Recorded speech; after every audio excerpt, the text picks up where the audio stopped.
Cineautopsias, podcast de cine.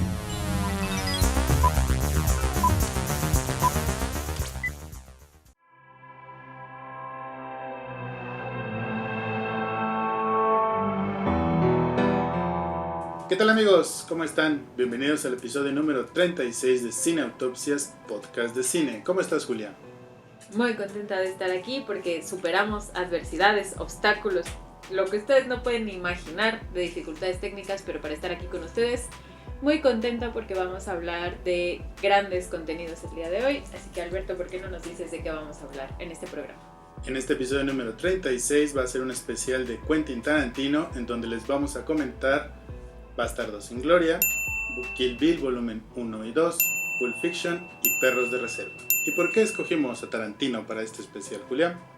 Bueno, porque en realidad, más allá de que nosotros nos gusta, ¿no? O sea, es un gusto personal, este mes seguramente van a escuchar o a ver que Tarantino está como muy sobre la mesa. Primero porque es el aniversario de Pulp Fiction, así que la van a reestrenar en cines, estén atentos a las fechas.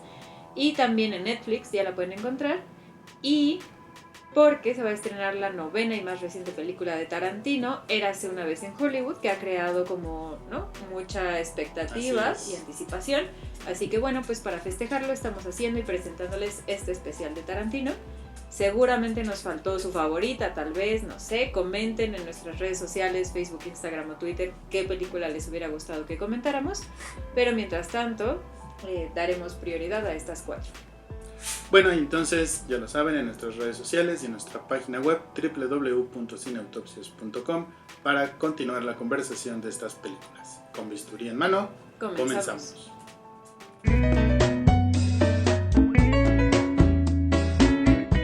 Desde el sofá.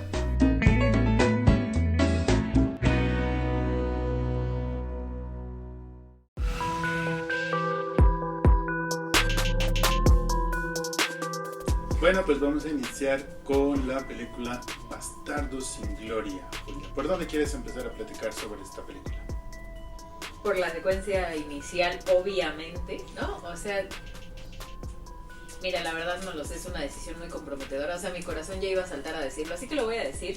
Y ya luego si me arrepiento, pues ustedes ya saben, pues cambio de opinión. Porque es de sabios cambiar de opinión. Claro. Pero yo creo que es la mejor secuencia inicial de todas las películas de Tarantino. O sea, no hay más. O sea, esa primera secuencia en donde nos presenta a Landa, donde Shoshan está debajo del piso, donde todos nos sentimos como judíos en persecución, de si nos va a descubrir. O sea, es tan buena como el nivel de tensión que agarra, como en cuántos minutos, ¿no? O sea, cuánto puede durar esa secuencia inicial, que tan solo en unos minutos ya nos dio como la tensión desde la cual va a hablar el personaje de Christoph Waltz, ¿no? Que va a mantener además toda la película, porque digamos, parte, siendo yo, ¿no?, como que en el cine norteamericano, muchos villanos, muchas películas se han hecho en donde los malos son los nazis, sí, ¿no? Eso no va a ser novedoso. Sí. Y sin embargo recuerdas a este nazi, recuerdas como esa sensación de persecución que te da, y creo que tiene que ver con cómo construye la película desde este inicio en donde nos presenta este personaje despiadado, cínico, pero muy carismático, a la vez muy tranquilo, totalmente dominado, y es como, no, porque no es la típica caricatura del alemán de no, incluso él mismo hace esta metáfora de, ¿sabe usted cómo cazan los soldados alemanes a los judíos? ¿No? O sea, porque no piensan como ellos, ¿no? Yo en cambio puedo pensar como ellos. Entonces, yo un poco abonando a esta idea de que probablemente es la mejor secuencia inicial. Yo creo que está, o sea, la estoy apoyando. Gracias. Porque yo creo que está al nivel de tensión de probablemente todo Perros de Reserva. O sea, el nivel de tensión que hay en esa escena prácticamente es el mismo que hay en casi todo Perros de Reserva. Sí. Porque una de las cosas que ya lo vamos a comentar en su momento, lo que es maravilloso de Perros de Reserva es todo lo que no ves. Claro, y eso genera la esa tensión. Es la magia. Sí. Aquí es este gran actor, que es Christoph Waltz, el que te está generando una tensión tan tremenda, Sí, sí, sí. que yo añadiría un poco la idea de que sin esa escena y sin esa interpretación, la película no tiene el sentido No, totalmente. que tiene más adelante. Y ahí está otra de las cualidades que seguro vamos a estar destacando ambos del cine de Tarantino, que es la forma en la que escoge narrar sus películas. Sí. Esta, de alguna manera, es de las más lineales, no hay tantos saltos en el tiempo entre pasado y presente, ni hay fragmentación del tiempo. Ajá. Es como de las más lineales, pero gracias a esta escena inicial, ¿no? Uh-huh. Tanto los personajes de Los Bastardos sin Gloria como el de Shoshana giran alrededor de Christoph Waltz y la tensión se mantiene todo el tiempo. La escena del restaurante, donde se vuelven a encontrar, o sea, sin esta escena inicial, tú no sientes el miedo que siente Shoshana. Exacto, y es que la cosa es, por supuesto, es fácil abusar del recurso nazi, ¿no? Uh-huh. Es lo que digo, porque sí se convirtió en una caricatura, bueno, hasta Indiana Jones, pues, ¿no? O sea, como de ya todos lucharon contra los nazis, pero no, o sea, lo vas a recordar, y creo que es porque comienza con una explosión. O sea, algo que decías, si mantiene la misma tensión que todo Perros de Reserva. Yo creo que para mí es la misma tensión que la escena de la gasolina, o sea, de la tortura en Perros de Reserva. O sea, esa escena donde estás así como, no quiero seguir viendo, porque yo sí, o sea, vas y está la tensión de, sí los va a descubrir, sí los va a descubrir, sí los va a descubrir. Y claro, bueno, si los descubrí en los primeros 5 minutos no tenemos Shoshana ni película ni muchas cosas, ¿no? Sí. Pero, o sea, digamos, es una interpretación tan extraordinaria. Y a mí algo que me da mucho coraje y que debe ser dicho aquí, porque está bien que quede así en este documento que es Cineautopsias número 36, es que me choca que desperdicien a Christoph Waltz en otras películas, porque es un actorazo y parece que con Tarantino es como la dupla que necesitaba para hacerlo relucir. O sea, con esta película fue con la que lo conocimos en el mundo, pues, porque él vienes, ¿no? Bueno, austriaco, no sé si de Viena, pero austriaco. Uh-huh. O sea, como que ya había hecho cosas allá, pero de pronto se siente como un descubrimiento, ¿no? O sea, parte de la película es él. O sea, más allá de que tenga un repartazo, ¿no? Christoph Waltz se roba la película desde los primeros segundos en los que sale, y por eso siento que un buen lugar para empezar a discutir esta película es justo ese inicio. ¿No? Además, bueno, esto es una constante en el cine de Tarantino, esto que voy a poner ahora, pero de alguna manera vale la pena destacarse, porque otras cosas que hemos comentado en otros espacios es que ahora muchas películas o muchas series ya no tienen la sensación del peligro hacia sus protagonistas, porque están pensadas en 3, 5, 10, 20 partes. Sí. Y en el cine de Tarantino siempre hay este elemento sorpresa en donde alguien va a morir, que tú no esperas que va a morir, y entonces se convierte en un elemento narrativo y dramático que va a cambiar tu percepción de cómo estás viendo la película, porque en este caso, por ejemplo, el personaje de... el que es el inglés, se me olvidó su nombre, este gran actor que es Magneto, creo, de los X-Men, el que... Michael Fassbender. Sí, ¿es inglés Fassbender? Bueno, no importa. Bueno, no sé. Michael Fassbender. O sea, tú piensas que va a tener un protagonismo mayor en la historia, y entonces así, porque soy Tarantino, sabes que vas a salir 20 minutos y si te gusta y si no, no me importa. Sí. Y eso es a mí una de las cosas que más me gusta de sus películas, ¿no? Que sus personajes no son estos clásicos personajes en los cuales todo tiene que ser respetado. Y que todo se va a acomodar a ellos. Y que todo se va a acomodar a ellos.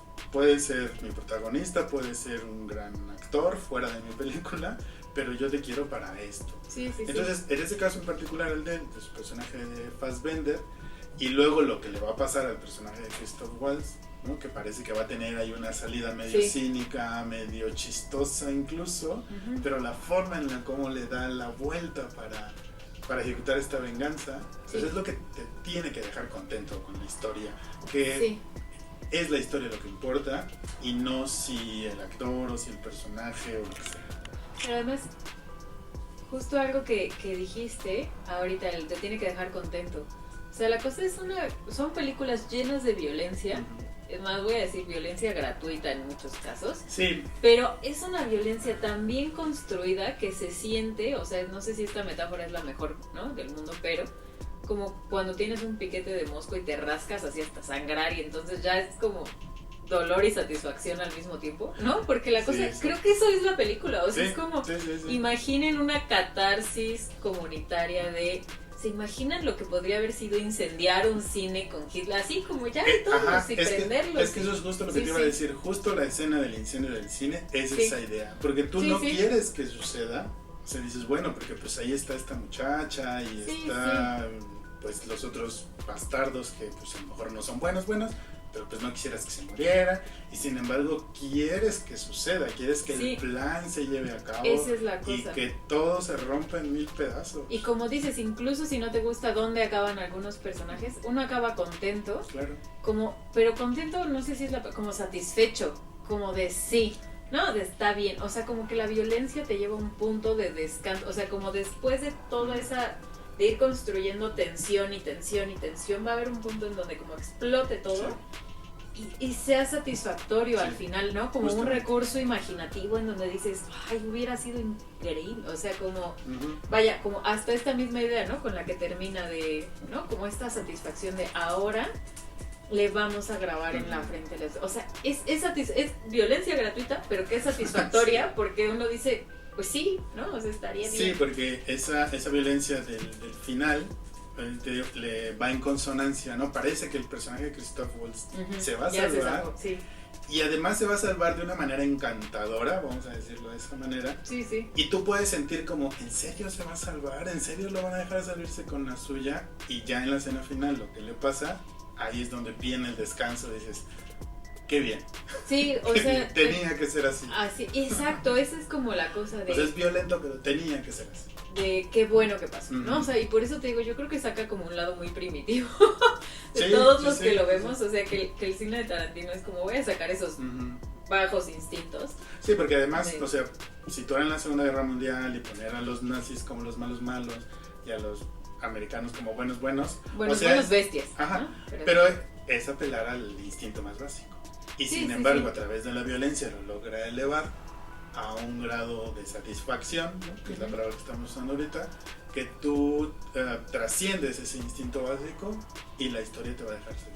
Pero aún así, fíjate que yo no diría que sea como que los gringos son los buenos, los alemanes malos. O sea, claramente, ¿no? Pues no estoy discutiendo si los nazis fueron buenos o no. No. Claramente no lo fueron. Pero la Exacto. cuestión es, no hay ningún personaje en la película que sea tan inteligente o tan astuto o tan carismático como Landa, Ah, ¿no? ninguno. O sea, no es la No, caricatura no, del ninguno. malo y los buenos santos, ¿no? Porque te digo, o sea, hasta el retrato de los gringos son Sí. estos hombres muy brutales, El muy personaje de Brad primitivos. Pitt está insistiendo todo el tiempo que él bajó de las montañas.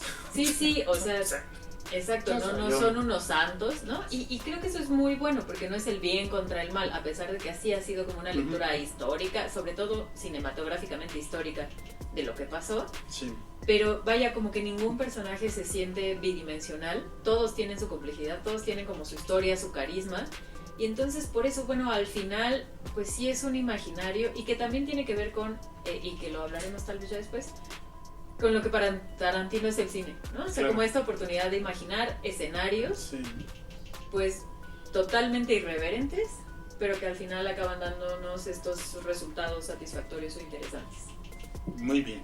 Bueno, pues este fue nuestro comentario de Bastardos sin Gloria y vámonos a lo que sigue.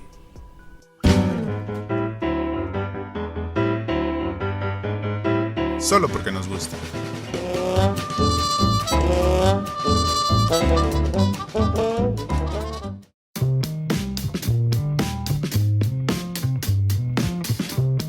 Bueno, pues nuestro siguiente contenido de Tarantino fue quizá la película con la que se dio a conocer alrededor del mundo, ¿no?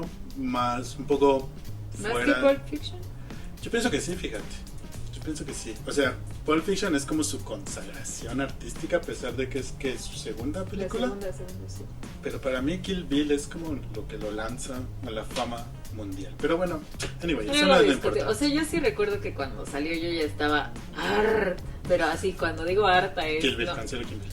cuando salió Kill Bill volumen 1, Ah. porque en todos lados toda la gente así haciéndose, ya saben, ¿no? Sí, claro. O sea, y chiflando el tema principal. Ay, no, todo el tiempo yo estaba a punto Había un tono de matarme. celular de eso. Claro, o sea, imagínense de lo que les estamos hablando, un tono de celular, pero todo el mundo chiflándole, esa tonadita estuvo en el alma de todos los seres humanos de ese año. Uh-huh.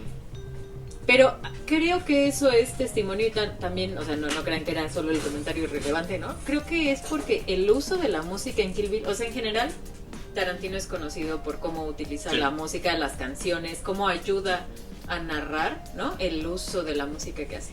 Pero simplemente desde cómo utiliza esa melodía, ¿no? Uh-huh. O sea, y cómo la identifica con un personaje y con lo que eso implica de suspenso en la trama.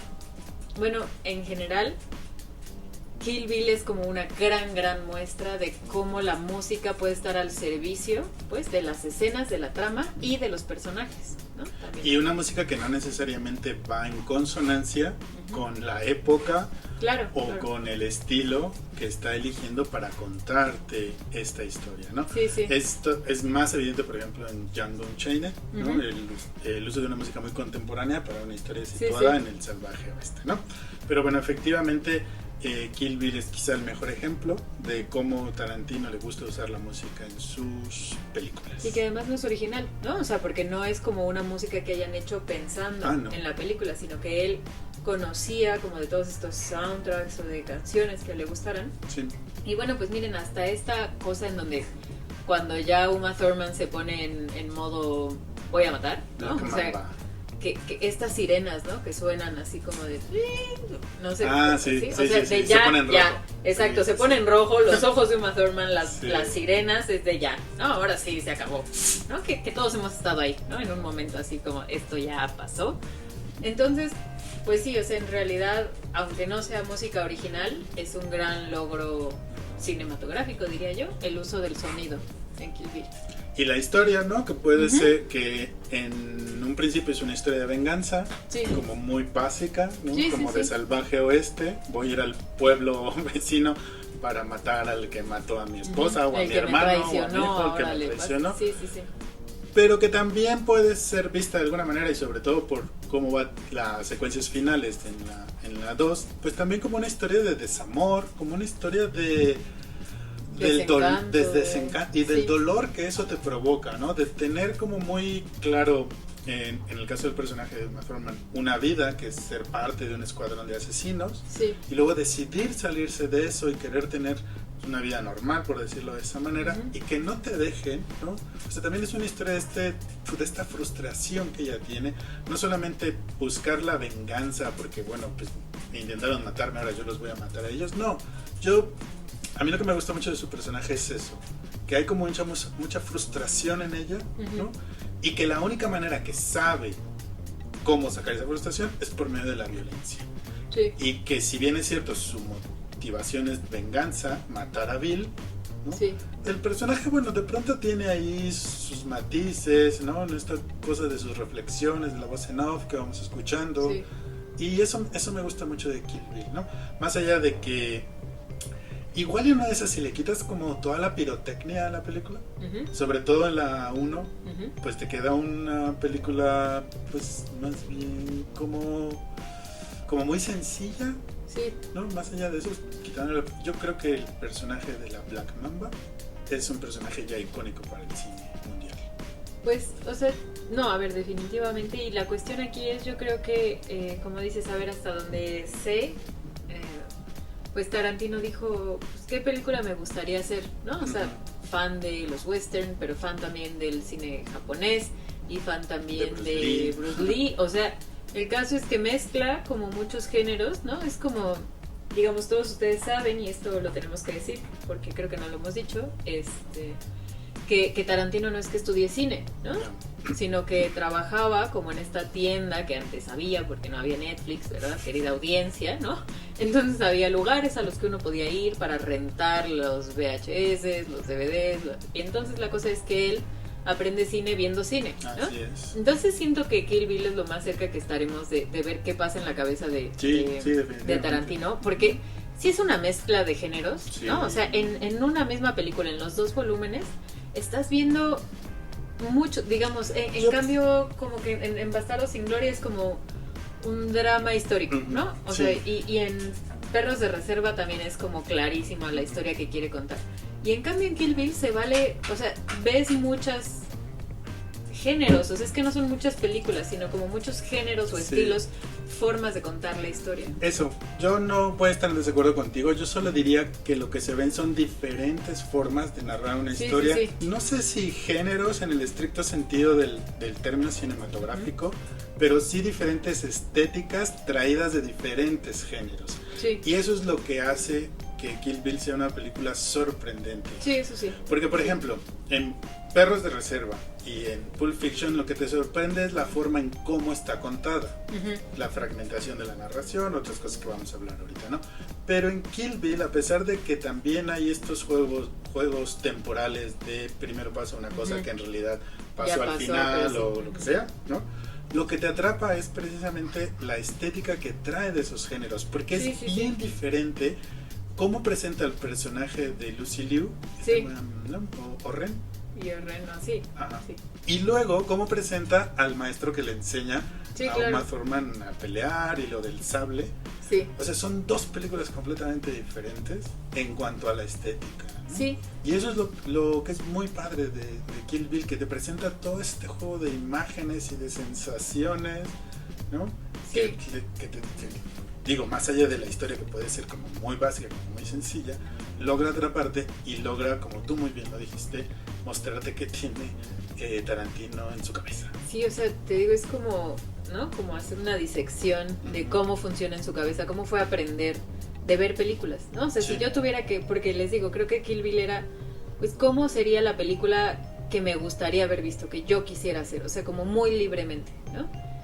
Y entonces sí tienes, bueno, ¿cómo puedo contar esta historia desde el anime? ¿Y cómo puedo contar esta historia con sus elementos de western? Sí. ¿Y cómo puedo contarlo, como dices, desde una película de artes marciales, ¿no?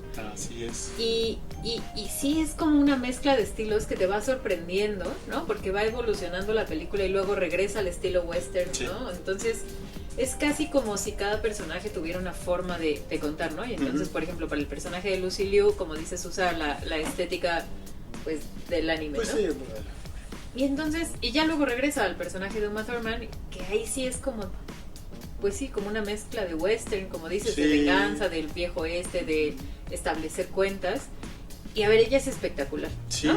O sea, si algo tiene que ser dicho, porque además parece que cuando se le ocurre la idea de Kill Bill, lo está hablando con Uma Thurman en Pulp Fiction. Y entonces ella comienza a decirle, pues sí, yo un personaje vestida de novia y que ahí esté todo, ¿no? Porque como esa promesa de la vida feliz, ¿no? O sea, como, es lo que te digo. Sí. O sea, justo lo que decías de una vida que no has tenido, pero que ya te vas a dar la oportunidad de tener, ¿no? O sea, como de qué significa que el personaje de Beatrix o de Uma Thurman se ha identificado en todo el volumen 1 como la novia, ¿no? O sea, que no te digan el nombre, solo la novia, como esta promesa de una vida que acabó antes de empezar, ¿no? Entonces, sin una gran actriz representando como esas emociones detrás de una vida feliz frustrada, no hay nada. Y entonces la verdad es que es un peliculón en gran parte porque ella está sosteniendo la película, porque si le crees, pues, que se pone en modo ya, y pues sí, ¿no? O sea, pues faltaba más. Sí, así como en Bastardos sin Gloria el personaje de Christoph Waltz va a sostener toda la trama, pues aquí es Uma Thurman quien con su interpretación está sosteniendo una trama que por momentos es incluso hasta ingenua, en detallitos, ¿no?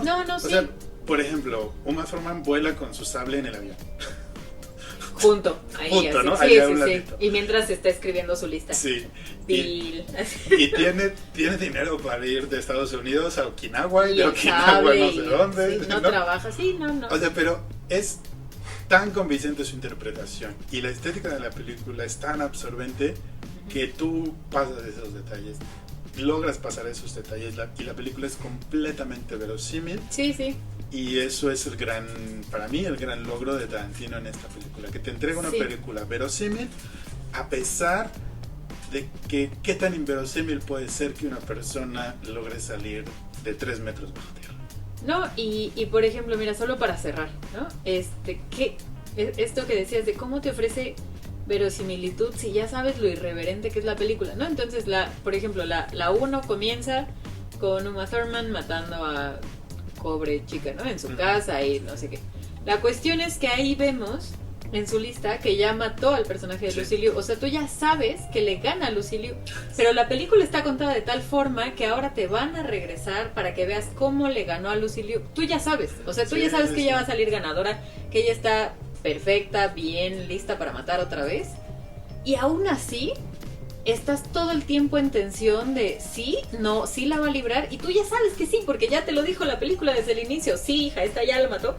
Y de todas formas mantienes esa tensión hasta el final, hasta el último minuto en donde le corta la cara. Horroroso, además. Pero vaya, como que ya sabes qué va a pasar y aún así te sorprende, ¿no? Ese es digamos, el logro de este proyecto. Muy bien, ¿cuál fue su favorita? Kill Bill 1, Kill Bill 2. Díganoslo en nuestras redes sociales y vámonos a la siguiente película.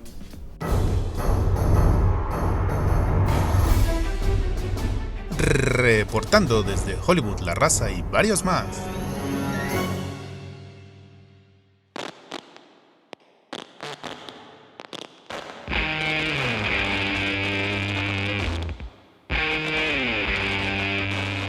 Bueno, pues ahora toca hablar de una de las grandes películas de Pulp Fiction. Claro, esa escena del baile, ustedes seguro lo recuerdan, porque yo pido a Dios que lo recuerden. Que de hecho estuvo inspirada en esta película de Godard que se llama Band Apart, en donde están los tres chicos bailando en una cafetería. Si no la han visto también, o sea, terminan el episodio, buscan Godard, Band Apart, escena del baile, o sea, ya luego la verán toda, ¿no? Porque además son chicos corriendo por el Louvre intentando romper el récord de a ver quién recorre el museo más rápido. Pero es una escena de baile que no sé por qué, pero se quedó en los corazones de todos nosotros en la historia del cine o algo así. Y entonces, de hecho, creo, me podría estar equivocando, pero ustedes me dicen, Tarantino le gusta tanto esa escena que le pone a su productora, a su compañía, Band Apart. Ah, Band Apart, sí, justo así se ¿verdad? llama. Sí. O sea, y por esa película, y por esa escena del baile, digamos, él pensó, bueno, ¿cómo puedo incorporarla? Claro, ¿no? Como adaptándolo a un cine Tarantino, a personajes gringos, a un contexto súper gringo además, ¿no? Además, el pero restaurante, así, sí. Reciamente gringo, porque todo lo francesillo que tenía, como la escena de Godard, de pues sí, en una cafetería, y entonces está la voz en off, y entonces sí, y así bailaban, no sé. Todo, digamos, como que lo interpreta, pasa por el filtro Tarantino y nos da una de las escenas más emblemáticas. Además, yo me encanta como Uma Thurman dice, Mia Wallace. ¿Y él quién es? Sí. Vincent Vega. Y entonces se ponen a bailar descalzos, ¿no? Y entonces, bueno, todos sabemos que Travolta venía como de toda esta historia de que pues era un gran bailarín, ¿no? No Así sabemos es, si un sí. gran actor, pero un gran bailarín pues sí lo era, ¿no? Lo que sea de cada quien. Y entonces nos dan como esta escena que, a ver, y me detengo en ella porque es como un poco el corazón lindo, emocional de la película. Es un momento muy feliz en la película, en donde va a haber momentos como de subidas, bajadas, sorpresas, violencia, pero en ese momento como que todo está bien, porque estos dos personajes se pueden relajar, se pueden dejar de morir y pueden dejar su miseria tantito y bailar, ¿no? Y entonces, no sé, es como poner en pausa el mundo tantito para mí en esa escena, por eso se siente tan mágica. Y ya luego regresamos al ritmo vertiginoso de muerte, destrucción y cumbia de lo demás. Pues. Pero justo por eso es una escena que ya va a ser icónica en la filmografía de Tarantino, porque sí, efectivamente, es un momento de descanso, pero es un momento de descanso que viene precedido y que luego va a ser el preámbulo de una violencia, si no física, antes de esa escena. O sea, sí que los personajes están haciendo daño a sí mismos a través de las drogas y el alcohol. Mal. Y ya llegan al restaurante así super high y apenas si pueden como hablar entre ellos. Sí. Y entonces efectivamente el hecho de que luego se den este espacio de baile de paz, o sea, te habla un poco, justo creo yo, esto que hemos venido comentando, de cómo la violencia puede generar este descargo. Sí. Que te permite tener este momento de tranquilidad como lo tuvieron ellos, ¿no? Pero sí. Entonces sí creo que es una escena icónica en este sentido, de que combina ambas cosas. O sea, los personajes vienen de la violencia, van a ir a una violencia espantosa, pero de alguna manera, ¿no? Ese momentito que está en medio solo es posible gracias a esos dos momentos de violencia. Pues sí, y además siento que es como un momento en donde se conectan estos dos personajes, ¿no? Porque es difícil que en las películas de Tarantino haya un encuentro entre personajes así, ¿no? O sea, hay buenas duplas, hay camaradería, compañerismo, Pero aquí hay un momento casi de amor, ¿sabes? O sea, siento que es como... Claro, y me acordé porque tú dijiste, bueno, casi ni hablan, pero creo que hasta uno de los diálogos es como de qué bueno poder estar en silencio con alguien sin que alguien tenga que forzar y tener que... Sí. Como lo que es sentirte tan en paz en la compañía de otra persona, que si no hablas, no pasa nada, ¿no? Porque en silencio estás bien y te sientes acompañado, tranquilo, bien. Y entonces, pues sí es una gran escena. Por supuesto, después de ahí se van. Todos recordamos Uma Thurman, pobrecita, ahí con la sangre. Ay, no, sí, y esa la tenemos que decir. Porque yo sí grité. La primera vez que vi Pulp Fiction, yo sí dije, ¿qué? O sea, esto de, no, pues rápido, aquí con un marcador, sí, seguro. Y entonces le ponen una inyección de adrenalina, ¿no? O sea, para que no se muera. Y entonces Uma Thurman regresa así como... Ay, no, Dios mío, o sea, lo cuento y lo vuelvo a vivir, porque no, yo de verdad la primera vez que vi la película, o sea, estaba muy sorprendida, o sea, digamos, ya hemos dicho, el cine de Tarantino es como muy espectacular en este sentido, o sea, te va a sacudir y va a hacer que te sorprendas y va a decir, ¿qué está pasando? Y esta es una de esas escenas que para mí ha sido como de las más impactantes, de las menos gráficas también, porque tampoco es como sangre o red, no, o sea, es una cuestión como de... Pero ahí está otra vez esta parte genial que tiene Tarantino, como de crear una atmósfera, de crear la tensión, porque previamente te cuentan que Mia es novia de Marcellus, y que Marcellus es un hombre muy poderoso y que tú no te puedes meter con él, y que mató a alguien nada más porque le dio un masaje de pies a Mia. Entonces cuando está pasando todo eso, que su vida está en peligro, tú sientes la tensión de que si ella se muere, el personaje de John Travolta... No, hasta ahí llegó. Hasta ahí llegó. Entonces, eso es lo que tiene genial, ¿no? De que la construcción de la violencia, si bien a veces, como ya habías comentado, es gratuita, que si la violencia a veces puede ser gratuita, la construcción es lo genial que tienen las películas de Tarantino, porque es perfección, son los detalles los que te van llevando a que un determinado momento tú sientas el peligro inminente de un personaje porque ya estás a su madre de drogas y del otro porque si Uma se muere, él también se va a morir y la película ahí se acaba y vámonos. No, o sea, estoy totalmente de acuerdo, o sea, creo que es un genio, o sea, de que yo no sé si alguien en el cine lo hace igual que él, lo de construir la violencia, ¿no? O sea, de tomarse el tiempo para ir construyendo la anticipación de la violencia para que te impacte y dos cosas en este sentido, o sea, dos escenas de Pulp Fiction. La primera, ¿no? O sea, que insisto, no es están en la cafetería y ay, sí te amo, Honey Bunny, sí, yo también, mi amor, y no sé qué, y así. Y 1, 2, 3, esto es un asalto, se callan. ¿Qué? O sea, ¿qué? ¿No? Entonces, simplemente con eso, ¿no? Es como, pues te construye algo de que va cotidiano, tranquilo, y de pronto es un asalto violento, histérico y terrible. Y es que efectivamente esa construcción de la violencia empieza con esa primera escena y luego va a acabar la película también en esa misma situación con estos dos grandes personajes que son John Travolta y Samuel L. Jackson.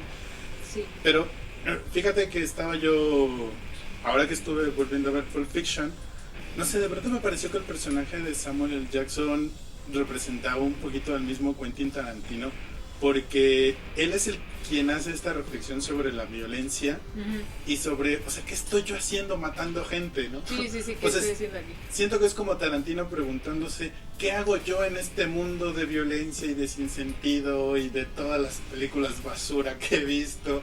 O sea, ¿qué lugar tengo yo en medio de este mundo que estoy contando a través de mis películas? Sí. Bueno, que iré contando a través de mis películas, porque esta era la segunda.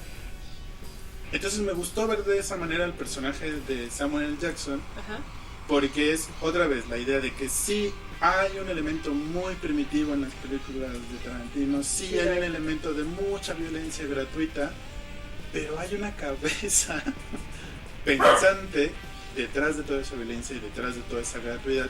Y a mí me parece que en este caso es el personaje de Samuel Jackson quien estaría retratando justo esta pregunta, ¿no?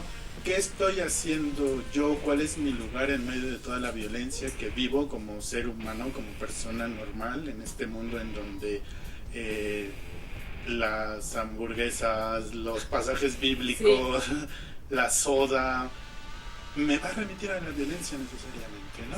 Sí. No sé si te acuerdas, ese es el chiste de los Simpsons. Sí. De Tommy y Daly. de cuando están haciendo efectivamente la escena de Perros de Reserva, ¿no? Sí. La de Stuck in the Middle with You, y que sale la caricatura de Tarantino de con esto quiero denunciar la violencia, no sé qué, ¿no? O sea, porque sí, yo creo que está ahí, no creo que sea una violencia gratuita acrítica o... No. O sea, siempre está ahí un poco, porque claro, hay un punto en donde parece que hasta como es como si hiciera una alabanza de la violencia por la Sí. violencia misma, pero no porque yo sea como sin crítica o porque simplemente, bueno, pues sí, ¿no? La violencia así, sin sentido, ¿no? Entonces, sí es difícil encontrar cuál es el punto, yo creo que sí, o sea, nunca lo había pensado que Samuel L. Jackson pudiera ser, pues no la voz de la razón, pero sí es como el que más o menos toma sus decisiones, o sea, el que como que es capaz de distanciarse y decir que estoy viviendo, ¿no? Y a partir de ahí tomar sus decisiones, ¿no? O sea, hay una escena que a mí como me daba risa y que tiene que ver justo como con el personaje de Samuel L. Jackson, ¿no? O sea, él es el que va a detener a este asalto con el que empieza todo, y le dice, sacas de ahí, de tu bolsita, sacas mi cartera, Ajá. que es la que dice bad motherfucker, ¿no? Y entonces, y sí, o sea, no lo está diciendo por amenazar, porque es violento, y es violento que tenga una cartera así, ¿no? Y él es como, mira, no, o sea, haz lo que quieras, yo ya no Quédate sé. con el dinero incluso. Sí, aquí le está, dice. ¿no? Yo digo que ya ni hagas esto, porque pues, ¿para qué? Ujú. Pero pues ya, ¿no? Déjanos ir en paz y entonces sí, o sea, de alguna forma se convierte en el contrapeso del personaje de Travolta, que sí es como un matón que piensa poco, Sí. ¿no? O sea, Totalmente. porque claro, tiene que proteger a Mia Wallace y le tiene miedo a Marcellus, pero no es reflexivo, o sea, en general es, es más, de hecho hasta estaba como la cosa, rumor, etcétera, de que justo Vincent Vega era el hermano de Vic Vega de Perros de Reserva. Ya. Entonces que ya Sí, luego sí, iban a hacer su probable. película de los hermanos como esta familia de matones, ¿no? Así. Y entonces al final sí, pues sí, o sea, el personaje de Samuel L. Jackson es el que acaba dando, porque además tiene como de las mejores, como de las más icónicas diálogos, Sí, de sí, las, sin como duda. dices, desde el pasaje bíblico hasta esto de me das mi cartera que dice bad motherfucker. Y entonces no sé, a mí es uno de los personajes que más me gusta, y mira que a mí me gustan todos los personajes casi de Pulp Fiction, pero el de Samuel L. Jackson ha de ser mi favorito, junto con el de Uma Thurman. Sí, es probable que sí. Porque sí, la verdad es que sí te da precisamente esos momentos de reflexión Y de pero- risa. y los momentos de violencia, ¿no? Sí, o también. sea, justo esa escena en donde van a matar a los dos muchachillos que le robaron a Marcellus. Sí, O sea, él estando al frente de toda la violencia que se va a generar, sí, sí. también es. Sí. ¿No? Y un poco a hablar nuevamente de, pues sí, de las habilidades que como cineasta tiene Tiene Tarantino. Tarantino para narrar. Sí. Pues una de las cosas que maravilló de Pulp Fiction pues fue esta narración fragmentada, donde tú estás viendo sucesos que ya pasaron Ujú. o que van a pasar y que eres tú quien tiene que conectarlos, ¿no? Y si bien es cierto, no es una narración novedosa en el cine, ¿no? Porque bueno, pues el Ciudadano Kane más o menos tiene también esa narración fragmentada.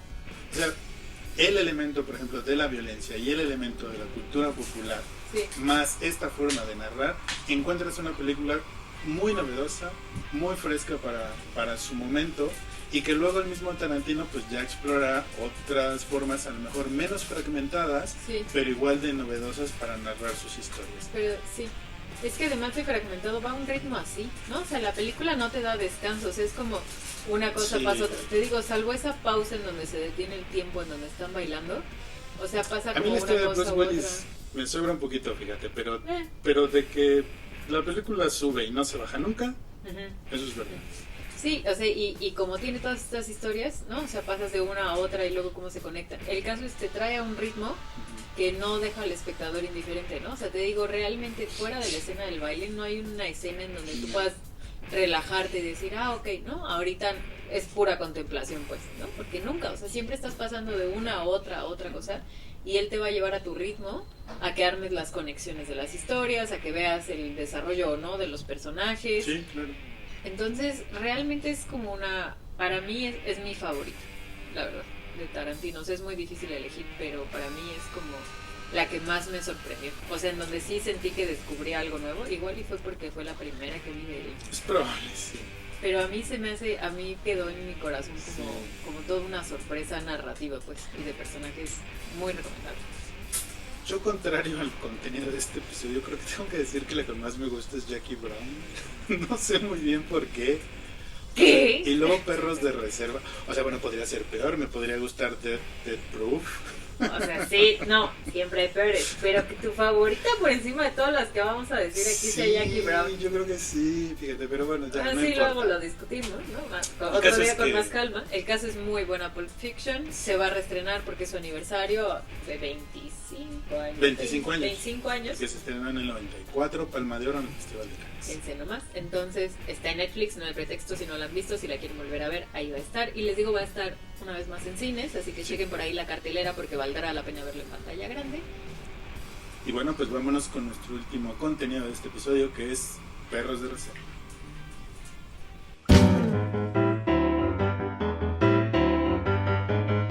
Solo porque nos gusta.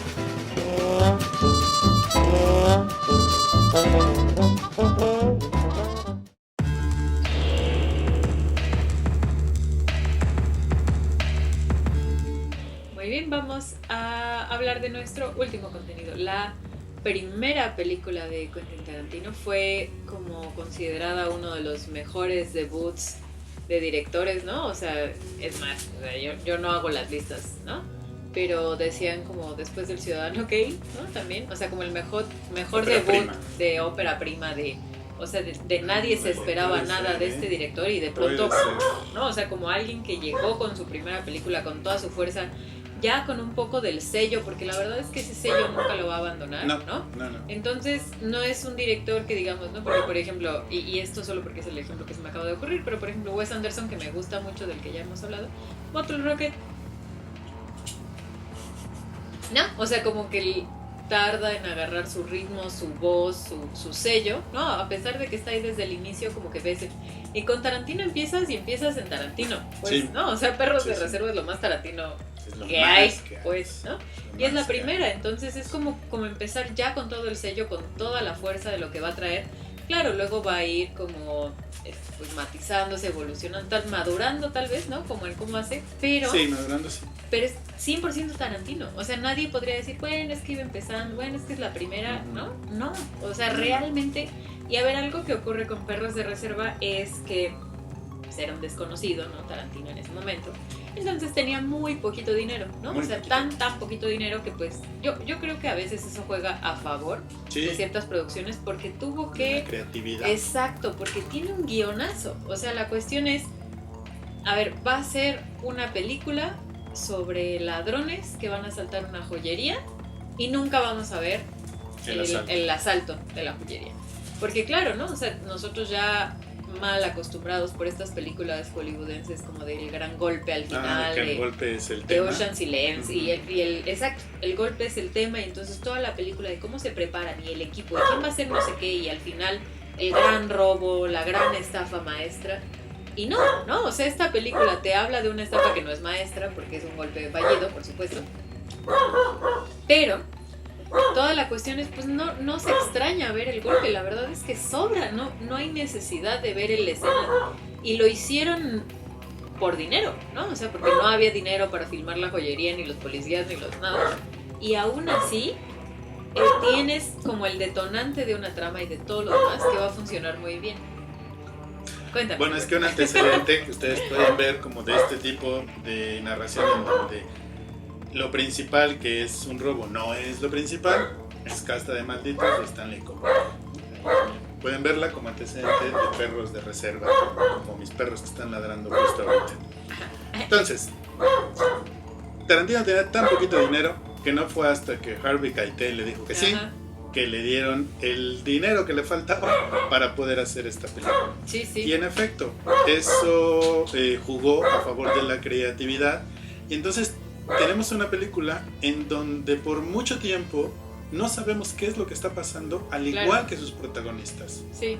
O sea, sí, es un asalto fallido, pero por momentos tú dices, bueno, ¿y dónde está tal personaje? ¿Y qué le pasó a aquel? Justo como le está pasando a los protagonistas. Sí. Van apareciendo y van apareciendo sin respuestas porque ellos tienen las mismas dudas de ¿y dónde quedó tal cosa? ¿Y dónde quedó tal personaje? Sí. Entonces eso, nuevamente, es esta forma tan interesante y tan novedosa en su momento de construir la violencia. Porque justo todas esas dudas que van a tener esos personajes y esa ignorancia sobre lo que sucedió es lo que va a ir elevando cada vez más la tensión entre ellos. Sí. Y de hecho es raro porque, a ver, por ejemplo, sí hay cositas del guión, ¿no? O sea, sí es una obra maestra, pero tiene sus detalles, por ejemplo. Y fíjate, ahí sí, o sea, a diferencia de lo que decíamos de Bastardo sin Gloria, en donde la tensión empieza ya en 100, ¿no? Desde que empieza la película. Aquí todo empieza con una escena en donde están como desayunando en una cafetería, hablando de Madonna. ¿Qué significa la cafetería? Ay, no, Dios mío, unos diálogos que uno dice, ¿qué? Pero bueno. Fíjate que cuando estaba viendo Kill Bill, justo me estaba preguntando si este tipo de... Si una película como Kill Bill sería posible en nuestros tiempos, pero regresa a la escena. Sí, no sé. Bueno, no sé. Y luego, si te acuerdas quién era el dueño de las compañías que puso el varo. Claro, no hubo un escandalazo y hasta Uma Thurman de si puso en peligro mi vida o no grabando esta escena de Kill Bill en el carro. Y entonces ahorita que había rumores de habrá Kill Bill 3 y no, y volverán a trabajar. Sí, o sea, Quentin Tarantino quedó atrapado. Sí. Y también quedó atrapado en un debate sobre si es muy violento hacia sus personajes femeninos, que yo creería que no, de verdad que no. O sea, como que vaya en contra del empoderamiento femenino y que vaya a ser como una violencia machista hacia las mujeres. Yo no lo veo. O sea, problemático sí es. Mira, digamos que en una primera lectura, si tú ves Kill Bill desde la perspectiva de la novia, o sea, sí es muy violento. No, muy. O sea, la pone en situaciones en las que yo no recuerdo haber visto algún personaje masculino en esas situaciones. Pero, como decíamos hace un momento, o sea, la película es como una especie de fantasía sangrienta en donde tú puedes subir a tu avión con tu sable y ya nada más ese pequeño detalle te debe hacer ver la película y la violencia hacia Uma Thurman de otra manera. No quiero decir que ya así limpiamente, pero te estás dando cuenta que vamos, que no está tratando de decirte mueran las mujeres. No, y a mí no se me hace, les digo, como machista. Sí está atrapado como en este debate, porque claro, pues todo se lo produjo Harvey Weinstein. Pero, o sea, por ejemplo, claro, sí, o sea, es que ya no recuerdo si fue con Matrix, que hablábamos hace poco, o con cuál, que la cuestión era que creo que era Matrix.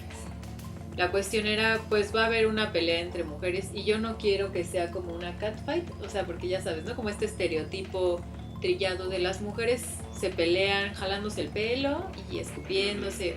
No, o sea, yo quiero una escena de artes marciales intrincada, porque eso no se había hecho antes, o sea, necesito que imaginemos que hasta los 90s, ¿no? O sea, las mujeres no podían tener una escena de acción en donde ellas fueran las super artistas, karatecas, samuráis, etcétera, ¿no? O sea, digo, bueno, pues hay de todo en la Viña del Señor y, o sea, el personaje de Uma Thurman, yo creo que es muy, ¿cómo decirlo? Hasta poético en cómo maneja la violencia, porque es una tipa, o sea, tú sabes que ella va a matar a todos, o sea, uno lo sabe y lo tiene claro. Y entonces es no subestimar al personaje femenino en escenas de acción que normalmente en la historia del cine habían sido acaparadas por personajes masculinos. O sea, el samurái era hombre, ¿no? El guerrero era hombre, el vaquero era hombre, etcétera. Y eso se rompe con Tarantino. Claro, regresando a Perros de Reserva y a la escena de Madonna, Like a Virgin, etcétera, si uno dice, ¿qué? Pero, bueno, ¿no? O sea, el punto es que perdónenos que nos fuimos en este círculo sin fin, pero hemos regresado. La cuestión aquí es introduce a dos personajes, ¿no? En esa primera escena que no los vamos a volver a ver, que son Blue y Brown. Tarantino es Brown, ¿no? Que es el que está diciendo yo creo que lo de Virgin y bla bla bla, y así que uno dice, ay Dios mío, bueno, ya. O sea, si todos pasamos por secundaria, tuvimos esos compañeritos del club de Toby que estaban especulando cosas afines, pues no. Y a Blue, que también no lo volvemos a ver, y como que no, y sí se murió y tal. Y entonces, bueno, pues en ese sentido sobran. O sea, esa película se sostiene sin ellos dos. Sí, pero sirven de vehículo para Mr. Pink. Sí, claro. Como de, no, pero ellos sí se quedaron ahí. Mr. Pink es un gran personaje. Gran personaje. Y además está Ross. Sí. Ay, se me fue su primer nombre. ¿Gil? ¿No, verdad? Bueno. Orange. O sea, ¿del actor o del personaje? Sí, o sea, el actor, que Ahorita es te Mr. lo- Orange, Pues sigue elaborando. ¿no? O sea, porque, a ver, todos ustedes saben que es toda esta cuestión de, bueno, pues es un robo a una joyería fallida, pero porque hay un policía infiltrado, y toda la película tiene que ver con adivinar si hay o no un Nice. policía infiltrado. Perdón, porque estás buscando la no, es ay, hijo, Dios mío, perdónenlo. Tim Roth. Tim Roth. Y entonces hay una parte que a mí tal vez es de lo que más me gusta, que es como desde los personajes de Mr. White, que es Harvey Keitel, Tim Roth, que es Orange, y Mr. Pink, que es el Buscemi, cómo hay como una generación, como un cambio generacional de mafiosos, ¿no? O sea, como que con Harvey Keitel hay una cuestión de honor, de no, este es un buen chico y merece un doctor y merece no sé qué, hasta Mr. Pink, que es un poco Sí, más joven, de claro. ya, pues cada quien, o sea, somos profesionales, yo no quiero saber nada de nadie, yo quiero mi dinero, ya me voy a largar. Y entonces como estos códigos de honor, ¿no? Que también es como una constante en el cine de Tarantino, como el honor y las Sí. promesas y el cumplir o la venganza por el pacto traicionado, etc. Entonces es muy bonito que desde esta esté sentando como estas claves de los personajes, porque nunca lo dice explícitamente, ¿no? O sea, afortunadamente nunca tiene diálogos sobre expositivos de no, No. porque la fidelidad es lo más importante. No, no. Y lo ves en Mr. White, ¿no? O sea, lo ves en el personaje de Harvey Keitel, de un mafioso que sabe que está mal, pero sabe que está bien y no va a confundir. Es un poco también como lo que comentábamos en línea con El Padrino, ¿no? Que es Sí, una cuestión de exacto. cambio generacional. Ujú. Entre mafiosos hay códigos de sí, ética y los que ya... ¿no? que ya les vale. Entonces es un peliculón porque les digo, pues marca el tipo de violencia que va a construir Tarantino, marca el tipo de personajes, de códigos que obedece cada uno de estos personajes. Y está contado de una forma muy inteligente, casi como teatro. Sí, En un mismo sí, escenario tienes estos personajes, todo se va a desarrollar ahí. Y por eso funciona bastante bien. Así es. Bueno, pues estas fueron las 4 películas que comentamos de este gran director. Y vámonos a lo que sigue.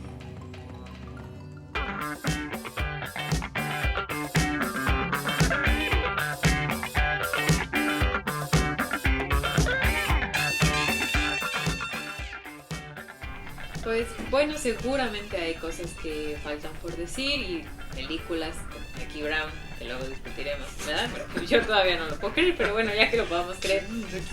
Oh, pero como la mejor de todas. O sea, No, yo la digo que me- sea la mejor, yo digo que es la que más me gusta a mí. Ah, bueno, eso lo Bueno, hace si un poco dije más la fácil. mejor, No, me no, pero equivoqué. yo pensé que era como de es mi favorita porque Ah, creo no, que o es sea, como la la... que yo la disfruté mucho. Ya, ¿no? ok, Buena ok. onda. Sí. O sea, no sé. No, hay de todo en la viña del señor. O sea, se vale que te guste más Jackie Brown Sí, así como subjetivamente decía hablando. Sí, cada quien puede creer en el Dios que Exacto, quiera, aunque esté pues. equivocado, pero pues, Exacto, ya cada quien elige a qué santo le reza y pues, ¿no? Bueno. Pero de todas formas, si a ustedes, ¿no? O sea, como que pues les faltó comentar esto, mi Django, película, ¿no? esta, tal. Ujú. Recuerden que nuestras redes sociales, que se las decimos muchas veces, pero lo repetimos siempre, nuestras redes sociales, que es Facebook, Instagram y Twitter, nos pueden encontrar como Cineautopsias. Ahí nos pueden dejar un comentario de cuáles son sus películas favoritas de Tarantino, si son equipo Jackie Brown, si no lo son, porque pues hay razones para no serlo, No, pero... bueno. Y entonces, bueno, pues igual ya hay más gente como tú en el mundo y hay que saberlo. O sea, anímense, Alberto ya dio el primer paso, ¿no? Salgamos del closet Jackie Brown y digan que esa es su película favorita de Tarantino. Pero es un director del que seguramente seguiremos hablando. Estaremos discutiendo con ustedes la más reciente película, Érase una vez en Hollywood. Una vez que se estrene y la veamos, estaremos ahí hablando con ustedes de ella. Y bueno, claro, si nos están viendo a través de YouTube, aquí abajo también dejen en los comentarios qué les pareció este episodio. Bueno, entonces, el episodio número 36 de Cineautopsias Podcast de Cine fue sobre este gran director Quentin Tarantino. Esperamos que les haya gustado. Esperamos sus comentarios en redes sociales. Luego tenemos nuestro programa de radio, Cineautopsias Radio, a través de Radio Lex. También en nuestras redes sociales constantemente les estamos recordando tanto el horario, el día y los contenidos que ahí tenemos. Y por supuesto nuestra página web www.cineautopsias.com, donde además de escuchar nuestros programas de radio y nuestro podcast, ustedes pueden leer a nuestros colaboradores que escriben sobre libros, música, literatura, filosofía, series y por supuesto cine y mucho cine. Sí. Muchas gracias, Julio Muñoz. Gracias, Alberto. Le agradecemos mucho a nuestro señor postproductor Lázaro Moreno por el trabajo que hace para Cineautopsias, y también tenemos un regreso especial, Julio Muñoz. No tenemos, o sea, sí, pero Ok, entonces, como tú quieras. no es más que un hasta luego, ¿verdad? No, pero la cuestión es, aquí muchas gracias a todos los que hicieron posible este programa, se los agradecemos muchísimo, ustedes sabrán quiénes son, y los esperamos para el próximo episodio, el número 37, y nos seguimos oyendo y viendo en Radio Lex mientras tanto. Ok, bueno, pues nos vemos y nos escuchamos en la siguiente autopsia. Hasta entonces. Este programa fue conducido por Julia Muñoz y Alberto Ruiz. Postproducción, Lázaro Moreno. Idea original, Alberto Ruiz.